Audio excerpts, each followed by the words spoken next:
Guys, may Land Cruiser tayo dito. Aircon problem. So, sa makikita nyo dito, ito. Yan o. Nagmumoist naman sa sobrang lamig. Ayan. Oh. Kita nyo yung tubo ng aircon. Nagmumoist sa lamig ha. Pero, mapapansin mo dito ay walang masyadong hangin. So ang sign nito guys, pagka ganito, ang problema nito ay kailangan linisan yung kanyang evaporator. So papabaklas ko yung evaporator at ipapalinis. Pakita ko sa inyo mamaya yung itsura ng evaporator.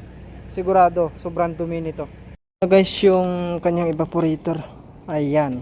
So ito ang dahilan kung bakit ang lakas naman ng aircon niya, malamig naman pero walang hangin na lumalabas. Kaya ito, so hindi na makatagos yung hangin dito kasi sobrang dumi na. Yan, so linisan lang natin to. Tapos syempre yung mga o-ring, palitan na natin yung bago. Okay, yan lang yung linisan. Yan ang dahilan kung bakit mahina ang hangin na lumalabas doon. Ito malinis na. Ayan. So let's go for assemble ito. Palitan natin to. Yan, bago na yan, o-ring. Ayan, malinis na yung evaporator nya, unlike kanina na sobrang dumi. So install na natin. Ayan, ni-install na ng bata natin.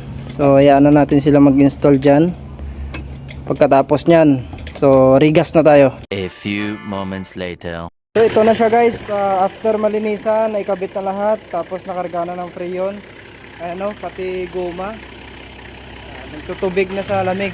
Nag-automatic na rin. Yan. So dito tayo sa loob. Okay. Hanggang nyo yung hangin, no. Iwan ko lang marinig nyo yung hangin. Yan. Ito. Yan, kung maririnig nyo yung hangin, mas malakas na yung hangin. At hindi lang mas malakas, sobrang lakas na talaga kasi nakakatagos na yun sa evaporator. Ano lang guys, pag yung aircon nyo malamig naman yung tubo ng pipe ng compressor, malamig naman yung tubo na yon, sobrang lamig. Tapos malamig yung pakiramdam nyo dito pero yung hangin ay hindi masyado nakakalabas sa butas ng mga dashboard. So ibig sabihin lang nun ay barado or sobrang dumi ng inyong evaporator. Palinis nyo lang yon, goods na yon. Okay?